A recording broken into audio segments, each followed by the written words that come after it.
Hello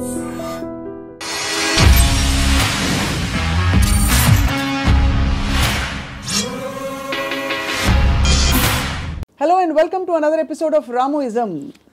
ఈ కాంటెక్స్లో biggest deterrent is attachment అని అనిపిస్తుంది చాలా వరకు. సో మీరు ఫర్ ఎగ్జాంపుల్ మీరు చాలాసార్లు ఓపెన్గా షేర్ చేసుకునేవి రిలేషన్షిప్స్ నుంచి బయటకు వచ్చినప్పుడు ఇది నాకు this is coming in the way of my happiness and my objective what ever it is అని అనుకున్నప్పుడు దానిలో వచ్చే ఎమోషనల్ టర్మాయిల్ ఎలా డీల్ చేసుకున్నారు? అసలు ఎమోషనల్ టర్మాయిలే ఫీల్ అవ్వలేదా? ఇప్పుడు దీనికి ఒక ఎగ్జాంపుల్ అంటే నిన్నటి వరకు మనిషిని చూశారు, ఒక మనిషి మీతో రోజు భోజనం చేయడం, you're spending time with them. ఇవాళ నుంచి మీరు బ్రేకప్ అయిపోయాక మనిషి ఉండరు మీ లైఫ్లో. How do visualize that possibility? That is what I'm saying. ఇప్పుడు ఒక ఎగ్జాంపుల్ ఏమి ఇస్తానంటే, ఇప్పుడు I'm very fond of my father. Obviously నేను పుట్టిన తర్వాత స్కూలు గీలు అన్నీ అయిపోయి నేను ఇంజనీరింగ్ వచ్చాను. ఇంజనీరింగ్ కూడా అయిపోయిన తర్వాత అప్పటికి మా ఫాదర్ కొంచెం ఇన్సెక్యూర్, అంటే స్టూడియోలో జాబ్ ఉంటుందా లేకపోతే కొత్త కొత్త టెక్నాలజీ వచ్చేసింది, సో రిటైర్మెంట్కి ఏం చేయాలి అనుకునే టైంకి ఆయనకి మా అంకుల్ ఎవరో ఒక షాప్ ఇచ్చారు, ఒక ఏదైనా ఈయన జ్యూస్ షాప్ ఏది పెడదామని మా ఫాదర్ ప్లాన్. నేను అదే టైంలో ఒక వీడియో లైబ్రరీ పెడదామని నేను ఒక ఐడియా వేసాను. అది వెళ్ళి మా ఫాదర్ని అడిగా, నా షాప్ నాకేమో వీడియో లైబ్రరీ పెట్టుకుంటాను. మా ఫాదర్ నా దగ్గర ఏమనుకున్నా, తర్వాత మా అంకుల్కో ఎవరికో నేను రిటైర్మెంట్ కోసం ఉంచుకుంటే అది కూడా అడిగేస్తున్నాడు వాడు. ఇది మా అంకుల్ నాకు చెప్పారు. ఇంకా నాకు బార్ కూడా గుర్తుంది, మధు బార్ అని అమీర్పేటలో. అప్పుడు నేను నిజంగా ఎఫెక్ట్ అయ్యాను. ఎందుకంటే ఒకటి మై గిల్ట్ ఆస్పెక్ట్ ఆఫ్ మా ఫాదర్కి ఇస్తే మా అంకులు నేను నా కోసం నాకు ఇచ్చేయమని అడిగేది, ఆ వీడియో లైబ్రరీ బిజినెస్ నడుస్తుందా లేదా ఏంటో తెలీదు. మా ఫాదర్ డెసిషన్ తీసుకుంటే ఆయనది. He's got every right to decide what he wants because that belongs to him, not to me. కానీ నాకు జ్యూస్ పార్లర్ నడవదు, వీడియో లైబ్రరీయే నడుస్తుంది అనేది నా. కానీ మా అంకుల్ చెప్పేటప్పటికి నేను ఆ ఎమోషన్ తోటి మా ఫాదర్కి వెళ్ళి చెప్పేసి, సరే నేను వద్దు నాకు అని నేను చెప్పేద్దాం అనుకున్నాను. నేను నడుస్తూ ఉంటే అమీర్పేట నుంచి పంజాగుట్కి స్లోగా emotions got this by my logic. నా లాజిక్ ఏమైందంటే, నేను ఎంత స్ట్రాంగ్గా నమ్మినప్పుడు at the most video library పెడితే 2-3 months తెలుస్తుంది అది నడుస్తుందా లేదా మూసేయాలి అని. అప్పుడు anyway you can do is in case he wants to juice thing, okay. But ఇది వర్కౌట్ అయిందంటే it will change our lives. మా ఫైనాన్షియల్ ఆస్పెక్టు ఇది అది అన్నీ మారిపోతాయి. అప్పుడు నేనేం డిసిషన్ తీసుకున్నా ఫైనల్గా, I don't care about what my father thought, okay. So ఇప్పుడు నేను రూత్లెస్గా అంటే మా నాన్నగారు మనోభావాలను పట్టించుకోకుండా చేశాను అంటే అది నేను ఎవరి కోసం చేశాను? ఆయన కోసం, నా కోసం చేసుకున్నాను. So but because my confidence work out అయితే వాళ్ళు కూడా హ్యాపీగా ఉంటారు. That is the risk you have to take any given time. అవును. అప్పుడు మా ఫాదర్ ఇన్ని సంవత్సరాలు నన్ను పెంచి 20 సంవత్సరాలు నాకు చదువు చెప్పించి అన్నీ నేను తీసుకుని ఆ టైంలో నాన్నగారు అంటే బాధపడతారు అనే దాంట్లో నేను తీసుకుంటే I won't have become anything. Yes, that is selfish, there is no doubt about it. But selfishness, అప్పుడు నేను ఎందుకు పుట్టాను అసలు? మా ఫాదర్ కోసం పుట్టాను, నా కోసం పుట్టాను. మా ఫాదర్ వాళ్ళ ఫాదర్ కోసం పుట్టారా, ఆయన కోసం పుట్టారు. సో ఆ సెల్ఫ్ ఆస్పెక్ట్ అనేది లేకపోతే అసలు బతకడానికి మీనింగ్ లేదు. సో ఇర్రెస్పెక్టివ్ మీ పేరెంట్సా మీ పిల్లల వీళ్ళ వాళ్ళందరూ కూడా they should become devices for your objectives. దాంట్లో వాళ్ళ సైడ్ ఎఫెక్ట్ వాళ్ళు కూడా పెరగచ్చు, కానీ మీ మెయిన్ ఆబ్జెక్టివ్ మిమ్మల్ని పెంచుకోవడం ఉండాలి. అంటే అందరినీ వాడేసుకోమని చెప్తున్నారా? అంతే, 100%. ద డివైజ్, ఏ జీవి అయినా పుట్టింది ఎకో సిస్టంలో వేరే జీవులను వాడటానికి. సో మనం ఎవరు తప్పు అంటున్నారు?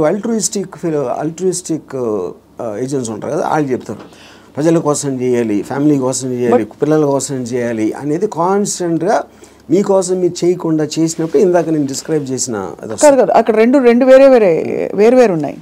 ఇంకోళ్ళని మీరు ఇంకోళ్ళ కోసం ఏం చేయక్కర్లేదు, బట్ అవతల వాళ్ళని వాడేసుకోవడం అనేది అది ఇంకొక ఎక్స్ట్రీమ్ కదా. చెప్తాను, వాడేసుకొని ఎవరిని వాడుకోం మనం. All the time we're using people or anything we're also being used కదా. ఆఫ్ కోర్స్, అదే కదా నేను చెప్పేది. దాంట్లో మీకు ఎవరు ఎక్కువ ఎవరు తక్కువ అని ఉంటుంది. ఇప్పుడు నేను సపోజ్ మా ఇంట్లో పనుడు ఉన్నాడు, ఆడు మనిషే కదా, ఆడికి సేమ్ థింగ్ ఉంది, వాడు ఫైనాన్షియల్గా నాకన్నా తక్కువ, అందుకని ఆడ దగ్గర పని చేస్తున్నాడు అని నేను నన్ను వాడుకున్నట్టే కదా ఆడుకున్న పొజిషన్ చూసి. అలాగే నేను ఇంకోటి ఎవరి దగ్గర పని చేస్తున్నాను. సో ఇప్పుడు పులి జింకని తింటుంది, జింక గడ్డి తింటుంది. So that is order of nature of differences in your things which is a natural thing in terms of that. So దానికి మీరు అది ఆర్డర్ ఆఫ్ నేచర్లో తీసుకోకుండా దానికి ఎగెన్స్ట్గా వెళ్ళి వాళ్ళకి సేవ చేయాలి అంటే అది అది కానీ మీరు అనేది పులినెస్ జింకనెస్ అనేది మనం కల్టివేట్ చేసుకునే దాన్ని బట్టి మనం మారుతాం, పెరుగుతామని, అంతేనా? ఇప్పుడు పులి జింకను చూసినప్పుడు తిండి చూస్తుంది, జింకను చోట్ల. జింకను ఎందుకు చంపుతుంది? తింటానికి చంపుతుంది. ఇప్పుడు పులి జింక గురించి ఆలోచిస్తే పులి అవ్వదు కదా. పులి అవ్వదు అంటే నేచర్ కూడా అంటలేదు నేను. పులి is being designed to make use of. Correct. ఇక్కడ మీరు ఒక కాన్స్టెంట్ ఎగ్జాంపుల్స్ ఇచ్చారు. పులి ఎప్పుడు పులిగానే ఉంటుంది. బట్ మనుషుల ఎవల్యూషన్లో పులినెస్ జింకనెస్ అన్నది వాళ్ళ ఎవల్యూషన్ ని బట్టి పెరుగుతుందా? ఉదాహరణకి మీరు 10 ఏళ్ల క్రితం 10 మందిని వాడుకున్నారు. ఇప్పుడు మీకు ఆ డిఫరెన్స్ ఎప్పుడు ఉంటుంది కదా మనుషుల్లో కూడా. ఇప్పుడు for example different political systems, philosophical సిస్టమ్స్లో మీరు ఫ్యూడలిజం ఆస్పెక్ట్ అయిపోయింది, డెమోక్రసీ ఉంది, మిక్స్డ్ ఎకానమీ ఉంది, కమ్యూనిజం ఉంది. వీటన్నిటిలో సపోజిషన్స్ ఏముంటాయి? మనుషులంతా ఒకటే అనుకున్నారు. మనుషులంతా ఒకటి కాదు, వాళ్ళ కెపాసిటీస్ వేరు ఉంటాయి, వాళ్ళ టాలెంట్స్ వేరు ఉంటాయి, వాళ్ళ ఐక్యూ లెవెల్స్ వేరు ఉంటాయి. సో మీకు ఆ డిఫరెన్స్ అనేది సొసైటీలో లేకపోతే ఎగ్జిస్ట్ అవ్వదు అనే దాంట్లో నుంచే మీకు క్యాపిటలిస్ట్ ఎకానమీ వచ్చింది. యూనో ఈ communism failed also is because of that. So same హైరార్కీలో ఇప్పుడు ఒక ఇల్లు ఉంది, ఒక ఇంట్లో ఒకళ్ళు చాలా కేపబుల్ ఉంటాడు అవడం, ఒకళ్ళు అస్సలు లేదు. వాళ్ళిద్దరు ఒకే ఇంట్లో ఉంటున్నారు. Possibly they are born also to the same persons, circumstances కూడా సేమ్. అప్పుడు ఏ విధంగా మీరు ఆ డిఫరెన్స్ చూపిస్తారు? ఇప్పుడు ఆ డిఫరెన్స్ అప్పుడు ఇప్పుడు నాకు తెలిసిన ఒక ఫ్యామిలీ ఉంది, అతను చాలా successful husband, he's having an affair with somebody. So ఇప్పుడు తను he's expecting the wife or any associated family to just be quiet. You know ఎందుకు? అసలు నేను లేకపోతే వాళ్ళకి లైఫ్ స్టైల్ అక్కడ, కార్ నేను కొనిచ్చాను, నేను ఇల్లు కట్టించాను, నేను ఇది చేశాను, I did so much. But that is not how they will feel. Just because మీకు ఒక కిరీటం వచ్చేసింది కాబట్టి, వైఫ్ అనే కిరీటం వచ్చింది కాబట్టి మీరు అప్పుడు సోషల్లీ యాక్సెప్టెడ్ దాంట్లో పెళ్ళాన్ని బాగా చూసుకోవాలి. ఎవరు చెప్పారు? సొసైటీ చెప్తుంది. ఆర్ వేరియస్ కైండ్ ఆఫ్ ఇది ఇందాక అది మీరు whether it is religion related or social related or moral related, what ever it is, others are telling. అప్పుడు ఆ కన్విక్షన్, ఆ కరేజ్ తోటి she will ask for whatever she wants to ask. But ఇతనికి ఇండిపెండెంట్గా he likes the other girl. అది తనకు వచ్చే happiness ఆ అమ్మాయిలో ఉంది, ఎక్కడ లేదు. అప్పుడు వాడు ఎవరి కోసం బతకాలి? అంటే నన్ను త్యాగం చేసుకుని వాళ్ళు ఎవరో ఏదో అనుకుంటారు అనే దానికోసం సాక్రిఫైస్ చేయటమా? ఎవడేమంటూ కేర్ చేయకుండా నా అసోసియేషన్ బతున అనేది కరెక్టా? ఇక్కడ ఒకటి, ఇక్కడ వీడికి కొత్త అమ్మాయి నచ్చిందని కూడా అంత సీన్ కూడా లేదు. వీడికి పెళ్ళాము కావాలి, కొత్త అమ్మాయి కూడా కావాలి. సో పెళ్ళాము ఉండాలి కాబట్టి ఎందుకంటే పనులు చేసి పెట్టడానికో సొసైటీకి చూపించుకోవడానికో what ever it is, he wants the wife also. If the wife it can be guilt also, whatever. But if the wife wants to walk away, she should also be given whether it's adru possessive ga ela untavu. I am talking about individuals, I am not talking about husband and wife. Correct. And she also has the right to walk away saying I don't need your car. If you don't feel that towards me, I don't feel this towards you. Whatever it is, whether it's valid, justified or not. అది కూడా నేను చెప్తున్నా. ఇప్పుడు నేను wife place లో ఉంటే నేను అన్ని ఉంచేసుకుంటా, ఓకే నో ప్రాబ్లం అని. నీ కారు నాకు వద్దు, నేను ఎగోగలను, కారు ఉంచేసుకుంటాను నేను. అక్కడే మీకే కనుక కారు అవన్నీ ఉండుంటే, సపోజ్ మీ ఎకనామిక్ హ్యాండ్ పైన అనుకోండి, మీరు వైఫ్ అయ్యండి, మీరు అప్పుడు లెఫ్ట్ లెగ్ తో తను వెళ్ళిపోతారు. నన్ను తక్కువ చేసేసి అమ్మాయి దగ్గరికి వెళ్తావా అని ఈగో హర్ట్ అవుతుంది.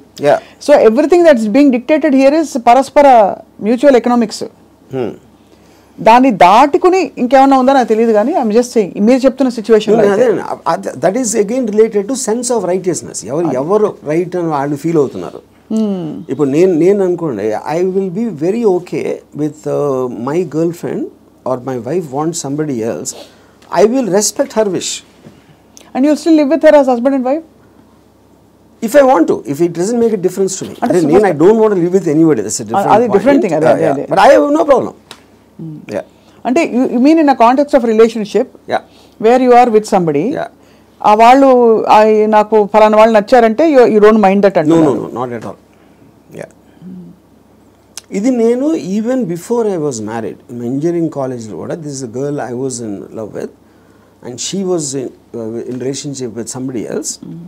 I was waiting for the relationship to break so that I might get a chance. నేను అలా ఆలోచించాను ఇప్పుడు. యా, ఓహో బ్రేక్ అవుతే బ్రేక్ అయితే maybe I will get her అని. ఓహో వాళ్ళ రిలేషన్షిప్ బ్రేక్ అవుతాయి. యా, సో ఆ రిలేషన్షిప్ని చెడగొట్టడానికి నా ప్రయత్నం నేను చేస్తూ ఉన్నాను చాలా సటిల్గా. అక్కడ మీ హ్యాపీనెస్ ముఖ్యం కాబట్టి. అది నా ఎఫర్ట్, అది నా ఆబ్జెక్టివ్. ఇక్కడేమో వీడియో పార్లర్ లాక్కున్నారు. అది కరెక్ట్. సో మొత్తానికి మీకు ఏది కావాలో మీరు హ్యాపీనెస్ తోటి నాకు కావాల్సిన దానికోసం నేను నా కెపాసిటీని ఉపయోగించుకుంటాను. సో ఆ గంధపు గాలి ఇతరులను కూడా తాకి వాళ్ళు కూడా బాగుపడితే అదొక సైడ్ ఎఫెక్ట్.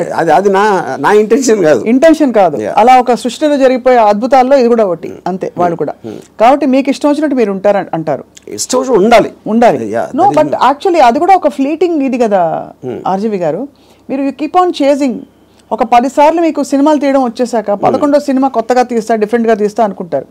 అలాగే హ్యాపీనెస్ చేసి ఏ హోగయా అని చెక్ లిస్ట్ పెట్టుకుని వెళ్ళిపోతూ ఉంటే నెక్స్ట్ ఏంటి ఏమొస్తుంది? ఒక అమ్మాయి అయిపోయింది, 20 అమ్మాయిలు, 30 అమ్మాయిలు, 50 అమ్మాయిలు. That is what I am saying. మీరు ఆబ్జెక్టివ్స్ మారుతూ ఉంటాయి కదా depending. See like I am not the same person 20 years back, maybe 20 years before that. So మీకు న్యూ డేటా వచ్చే కొద్దీ మీకు న్యూ ఆబ్జెక్టివ్స్ ఫామ్ అవుతూ ఉంటాయి. ఈ పర్టికులర్ టైంలో నాకు ఏది ఎక్సైట్మెంట్ ఉంది, ఇవాళ పొద్దున్న వేరే ఉండొచ్చు, లాస్ట్ మంత్ వేరే ఉండొచ్చు. సో మీకు డేటా అనేది మీకు కాన్స్టెంట్ స్ట్రీమ్ ఇన్ఫ్లో వస్తున్నప్పుడు ఆటోమేటిక్గా మీకు ఆబ్జెక్టివ్, ఏ రోజు అయితే ఆబ్జెక్టివ్ లేదో అప్పుడు మీరు బోర్డమ్ వస్తుంది. Correct. That is when you start repeating the time. ఇప్పుడు ఈత కొట్టి మొత్తం మునిగిపోయిన వాళ్ళు ఉంటారు రిలేషన్షిప్స్ కాంటెక్స్లో, ఏదో సిచ్యువేషన్ కాంటెక్స్లో. అక్కడ పక్కన చేపలు వచ్చి కరిచినా లేకపోతే ఊపిరి ఆడకపోయినా మీరు జస్ట్ ఒడ్డున నిలబడి కాళ్ళు తడుపుకోవాలి, ఎమోషనల్గా దిగిపోకూడదని మొదటి నుంచి చెప్తూ వచ్చారు. బికాస్ అల్టిమేట్లీ అన్నిట్లో చూస్తే మీకు అడ్డొచ్చేది ఎమోషనే. Correct. What is it that stops you from making a certain decision in your life which you feel is you know is good for you but you don't want to do it is emotion. Yeah, but emotion ఇక్కడ ఏ contest అంటున్నారు? See it also the decision you don't make because of your foresight of sometimes ఇలాంటి decision తీసుకుంటే ఇలాంటి అవ్వటానికి ఆస్కారం ఉంది అని ఆ కాన్సిక్వెన్స్ని you might not want to bear. So అది అగైన్ సెల్ఫ్ సెంట్రిక్ అంటారు, self capacity to foresee. So మీరు అనేది డెసిషన్ తీసుకోకపోవడం కూడా ఒక్కోసారి not just emotion but your ability to say that అమ్మో ఈ డెసిషన్ తీసుకుంటే నాకు ఇలా అవ్వచ్చు, అల్టిమేట్లీ నేనే మళ్ళీ సఫర్ అవుతాను, అంతేనా? ఇప్పుడు ఫర్ ఎగ్జాంపుల్ నేను నా డివోర్స్ అయినప్పుడు నేను any decision related to someone else, somebody will get hurt. ఇప్పుడు ఆ హర్ట్ని I will have to measure it against my hurt, my whatever my feelings at that time. అప్పుడు నేను ఒక 7-8 years నేను నా డాటర్ని కూడా చూడలేదు. Various reasons. ఎందుకంటే I was so busy in Bombay and I am not a person who is into children at all. So అప్పుడు ఎందుకు షీ వాజ్ మేబీ తను 8 ఎంతో ఉంటుంది. ఒక 15-16 వచ్చిన తర్వాత ఫస్ట్ టైం నేను మాట్లాడాను. నేను ఎలా మాట్లాడాను? అసలు నేను అలాంటి నాకు ఒక గుడ్ క్యారెక్టర్ చెప్పడానికి కానీ నేను అనుకున్న దానికన్నా వర్స్ట్ పర్సన్, నీకు విన్నదానికన్నా నీకు ఎవరైనా చెప్పిన దానికన్నా నేను నా గురించి తప్ప ఎవరి గురించి ఆలోచించాను. ఇది మా ఫస్ట్ లైన్ నేను చెప్పింది 8 ఏళ్ళేగా. అది ఎందుకు చెప్పాను? It's a calculated thing. ఇప్పుడు నేను తన దగ్గర నా రెప్యుటేషన్ మంచిగా ఉండాలి అని నా ఎమోషన్ అయినప్పుడు నేను అలా చెప్పాను కాదు కదా. I don't care what she thinks about me. Correct. So I want to be truthful. ఇది నేను అని చెప్పాను. అప్పుడేంటి then they will get cultivated to that. So ఇప్పుడు ఎప్పుడు మనం మాట్లాడినప్పుడు మీరు ఎంత క్యాజువల్గా చెప్తారో అంత క్యాజువల్గా వాళ్ళు తీసుకుంటారు. మీరు వాళ్ళు ఏదో మహా ఇది జరిగిపోయింది అన్న బిల్డప్ ఇస్తే వాళ్ళు కూడా అలా తీసుకుంటారు. సో ఈ సైకలాజికల్ ఆస్పెక్ట్ అనేది నాకు అర్థమవుతుంది కాబట్టి I will know exactly how to talk to people. అది అన్నిసార్లు వర్కౌట్ అవుతుందని చెప్పట్లేదు. వర్కౌట్ అవ్వకపోయినా నాకు no problem because I'm already willing to bear the worst situation based upon my decision. నేను తీసుకునే 10 డెసిషన్స్లో 8 ఫెయిల్ అవుతాయి ఎప్పుడు. But 2 will work. So far they worked.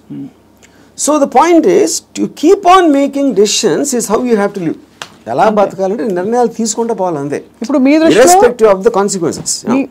మీ గురించి మీరు అన్నట్టుగా 5గురిని అడిగాం అనుకోండి, ఒకళ్ళు అంటారు అబ్బా ఏం జీనియస్ అంటారు, ఇంకోళ్ళు అంటారు మేధావి కానీ పాపం ఈ మధ్య ఏదో కొంచెం డిస్టర్బ్ అయినట్టున్నారు అని అంటారు, ఇంకోళ్ళు అంటారు అబ్బా అమితాబ్ బచ్చన్తో సినిమాలు తీసి ఇప్పుడు ఎందుకు చిన్న చిన్న వాళ్ళతో పిచ్చి బుజ్జి సినిమాలు తీస్తారంటారు, ఇంకోళ్ళు రకరకాలు అంటారు. Nothing or none of these effective. None of them. Because I understand why I'm taking that particular decision at any given time. వాళ్ళందరికన్నా వాళ్ళు బయట నుంచి వాళ్ళకున్న పర్స్పెక్టివ్ చూస్తున్నారు. నా పర్స్పెక్టివ్ అది కాదు. మీకు పుట్టుకతో వైరింగ్ డిఫరెంట్గానే ఉంటుందని చాలామంది ఫీల్ అవుతాం, నేను కూడా ఫీల్ అవుతాను చాలాసార్లు. బికాస్ అందరికీ ఇది పాసిబుల్ కాదు. మీరు ఈ పాసిబిలిటీని ఆఫర్ చేస్తున్నారు, నీకోసం నువ్వు బ్రతుకొని వినడానికి చాలా బాగుంది. ఒకరోజు లవ్ యువర్ సెల్ఫ్ అని థియరీస్ బోల్డ్ వచ్చాయి. అది ఏంటంటే go pamper yourself, go to the salon, get pedicure, manicure, ఈ అల్పమైన లెవెల్ నుంచి రకరకాల కనోటేషన్స్ వచ్చాయి. But nobody has actually got the courage to do what your saying, to abandon, to quit what they have and go after. Courage కాదు అది, it's understanding. Courage is got nothing to do with that.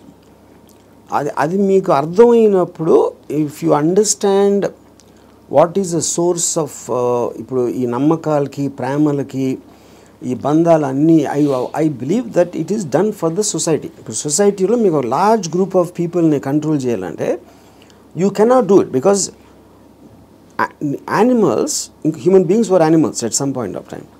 So they all are very independent and individualistic. They don't live, no animal lives for the sake of another animal. For example, మీరు దాన్ని ఆర్టిఫిషియల్గా మీరు ఎందుకు తిప్పారు society కోసం? ఇప్పుడు pack యానిమల్స్లో మీరు human beings అంత లార్జ్ గ్యాదరింగ్స్ ఎందుకు రావంటే, ఏది బలవంతమైన ఒక కుక్కలు ఉన్నాయనుకోండి, 2 కుక్కలు బలవంతంగా ఉంటే 2 కలిసి కొట్టుకుని విడిపోతాయి.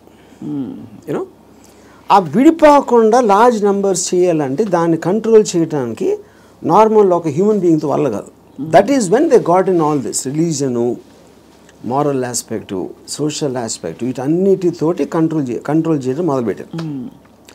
అది నాకు అర్థమైపోయింది కాబట్టి నాకున్న నాలెడ్జా, ఇంటెలిజెన్సా, what ever it is, understanding తోటి, సో నేను సొసైటీలో ఉండి యానిమల్ బతున్నాను. దీన్ని యానిమల్ అని ఎందుకు అంటున్నాను? I follow the law. I don't care about religion, because religion అనేది it's a device to control people, placed by the people. Human beings create చేసింది కంట్రోల్ చేయడానికి అనేది నాకు అర్థమైంది కాబట్టి అది నేను కేర్ చేయను. So what ever is useful for me in my objective, provided I have identified that, దానికి తగ్గ తీసుకుంటాను దాంట్లో నుంచి. And that will keep on changing depending on new information and my new objectives. Yeah. So మీరు ప్రొలాంగ్డ్గా ఎవరి పట్ల, ఏ వ్యక్తి పట్ల, ఏ స్త్రీ పట్ల you have not been emotional ever, ప్రొలాంగ్డ్గా? అంటే ప్రొలాంగ్డ్ అంటే see that is also you are creating an objective. ఈ అమ్మాయిని విపరీతంగా ప్రేమలో పడిపోవాలని కూడా ఆబ్జెక్టివ్ నేను క్రియేట్ చేసుకుంటాను. It is not happening out of my control. Okay, I decide I want to be in love with this person. Yeah, but the decision can change. That's what I'm saying. Objective మారినప్పుడు అది మారిపోతుంది. So suppose మీరు ప్రేమించిన అమ్మాయి మిమ్మల్ని reverse ప్రేమించలేదనుకోండి, అప్పుడు ఏం చేస్తారు? My objective to keep on trying to achieve. Okay, achieve చేయలేదు, ఈవెన్ ఆబ్జెక్టివ్ అవ్వకపోయినా I might try it forever or I might change my objective at some point of time. Okay, ఈ cinema clap board కొట్టాక కుదరలేదు, next cinema అన్నట్టు అలాగే అంతే. ఆ ఇంటర్వ్యూలో మీరు అసలు స్ట్రగుల్ అవ్వరు? Never. No other person made me happy or sad. అంతేనా? అది నా decision. you will decide. Sad అయితే వదిలేస్తాను, హ్యాపీనెస్ అనేది నా డెసిషన్.